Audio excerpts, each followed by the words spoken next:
Bonjour à tous, alors dans ce tuto je vous propose de voir ensemble un problème qui peut arriver lorsqu'on veut accéder à sa Freebox, par exemple au disque dur de sa Freebox, en tapant double anti-slash Freebox, comme ceci par exemple, tac tac, box, et lorsqu'on valide on va tomber sur le message d'erreur que je suis en train de vous montrer là tout de suite.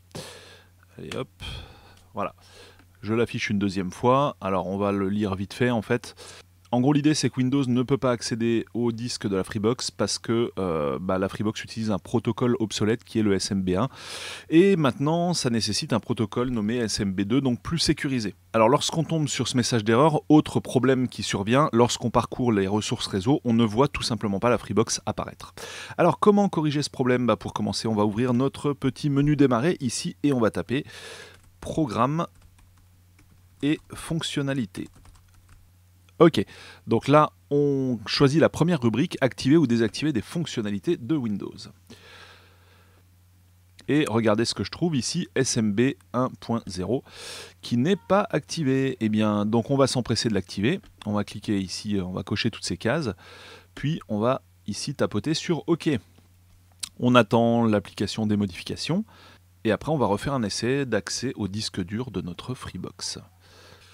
Ok, fin des opérations. Maintenant, on nous demande de redémarrer Windows. On va mettre d'abord ne pas redémarrer, puis on va faire un petit essai quand même vite fait pour voir s'il faut vraiment nécessairement redémarrer. C'est pas toujours le cas. Hop, on refait une tentative d'accès à notre Freebox. Et on regarde ce que ça nous donne. Non, c'est pareil. Donc vraiment, il faut redémarrer, c'est obligatoire.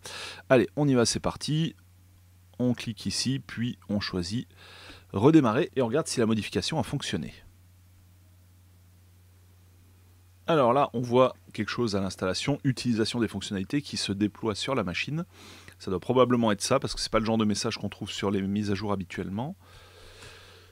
On valide le mot de passe d'ouverture de session et cette fois, on regarde ce qui se passe. Si tout va bien, je me refais le double anti-slash Freebox et cette fois, je dois être en mesure d'accéder au disque dur de ma Freebox. Et voilà, ça fonctionne parfaitement, alors que, comme vous l'avez vu tout à l'heure, sans activer le protocole SMB1, eh bien, ça ne fonctionnait pas.